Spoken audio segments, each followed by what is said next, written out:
All right, so today we're going to take a deep dive into something pretty unique when it comes to emergency alerts. Okay. We're looking at the GWES Emergency Alert Relay Network, Huh. or EARN for short. Okay. And basically, it's this network of individuals Mm-hmm. who are using their own EAS equipment Wow. to relay emergency alerts and try to make sure that information gets out to as many people as possible. Interesting. So we've got their operational procedures document, Okay. and we're going to break down how this whole thing works. I'm excited. Me too. This is a fascinating concept. Yeah, I think what's really interesting right off the bat is this balance they're trying to strike Okay. between empowering people to get involved, but also maintaining the reliability and trustworthiness of Right. the entire network. Yeah, you can't just show up with the weather radio and be like, hey, I'm in. Exactly. There are some requirements to join. The document actually outlines some pretty specific things that you need. Well, first of all, you need commercial-grade EAS equipment Okay. and the ability to monitor internet streams. Got it. And it shows that they are really serious about maintaining a certain level of technical capability Oh, yeah, for sure. from the people that are participating. And there's that mandatory 24-hour waiting period in their Discord server Oh, yeah. before you can even apply, It's interesting. which I find really fascinating because Yeah. it's almost like they're saying, hey, we want to make sure you understand what you're getting into Right. and that you are actually committed Yeah. to participating responsibly. It's like a probationary period almost. Like you get a feel for the community. Yeah. You get a feel for the culture of the URN. Okay, so we've got these individuals ready to go. Okay. They've got their equipment. They've done their waiting period. Yep. How does this network actually function? Right. Is it just a free-for-all? Absolutely not. Okay. There's definitely a structure in place. So you have your regular participants Mhm. who are monitoring and relaying alerts. Oh, But then you also have what are called relay stations. relay station. These are like the heavy hitters. Okay. They take on often more responsibility. Oh, so do they get special decoder rings or something? Well, maybe not decoder rings, Okay. but they do have a key role. Okay.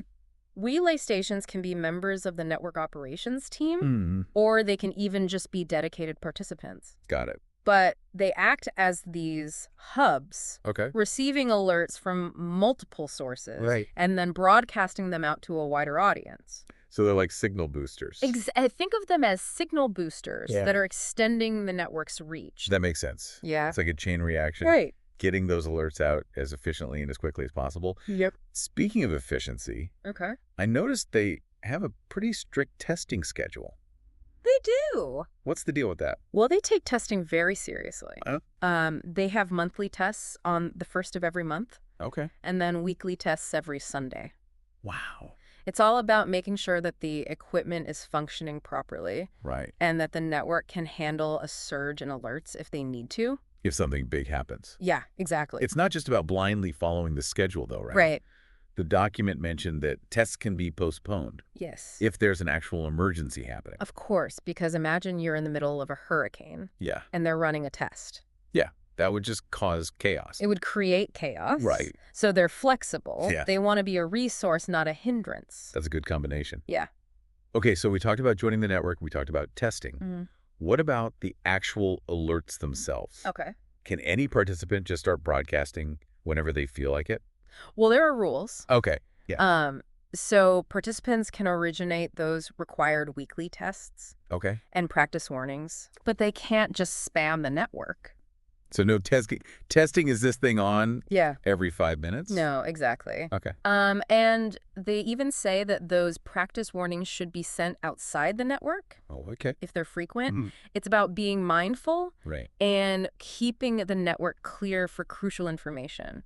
So what about real emergency alerts? Okay. Can participants originate those? That's where it gets really interesting Yeah. because they actually can They can. under specific circumstances. Like what? For example, if it's approved by network operations, Okay. or if an official alert hasn't made it through the usual channels for some reason.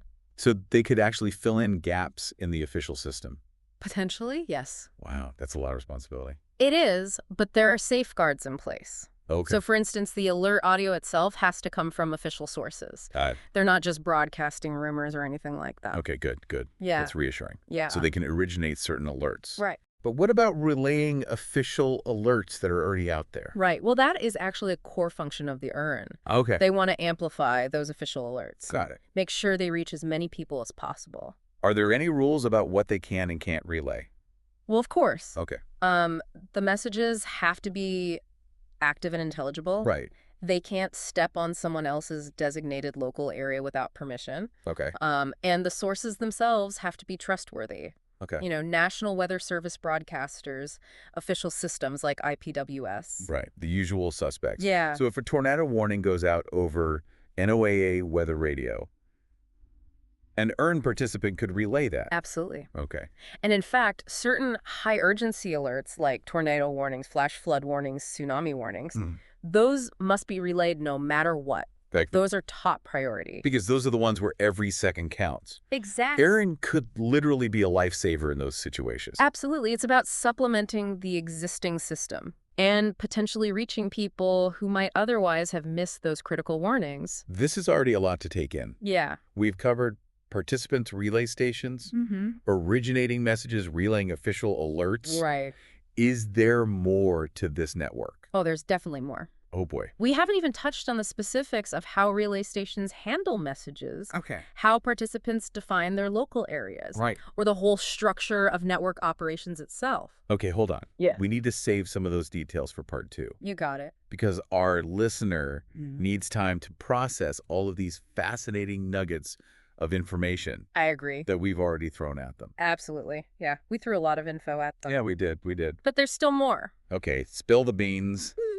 What else did you unearth from this document? Well, remember those relay stations we were talking about? They've got some extra restrictions compared to regular participants. Oh, like what? Like they can't originate practice or demo warnings unless it comes straight from the National Weather Service. So they have to be super careful Yeah, about what they send out. they do. Well, yeah, because they're setting an example Exactly. for the rest of the network. Yeah. So now let's talk about this local area concept. Okay. So each participant has a designated area they're responsible for. Right. And it starts with a 50-mile radius around their home. But they can actually expand it. They can.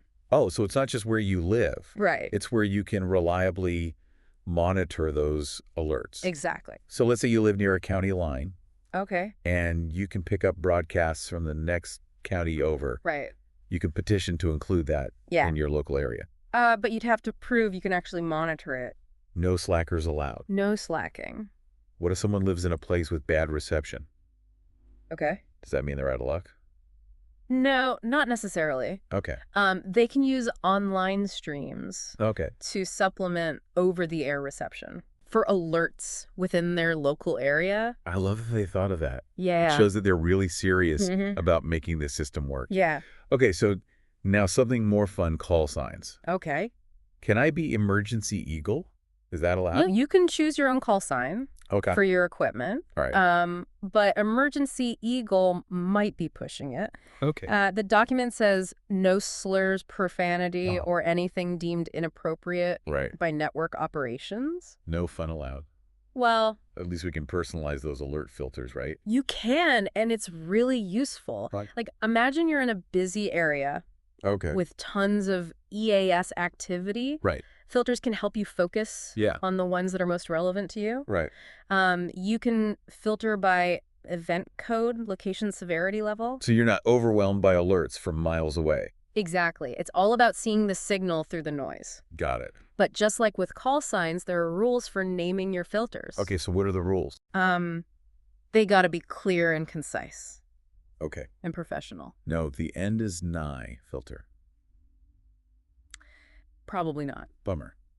Okay, so we talk about what participants can do. Yeah. What about what they have to do? No. Like, what are the requirements? Well, to be considered active in the network, Okay. participants need to keep their IceCast stream up and running Okay. at least 60% of the time each month.